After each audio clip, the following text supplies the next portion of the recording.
My name is Course. I am from BCA Course 6M, and I am here to present a simple HTML code in which I use a image inside a image tag. In this program, I create a button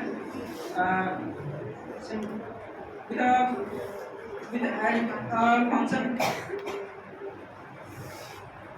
by which when we click on the image change button, the image inside the image tag will get a automatic change from one to another.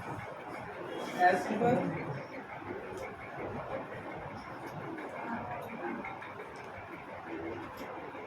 So in this code, I set the image height and width. Then after, with the JavaScript function, by document.get element by ID, I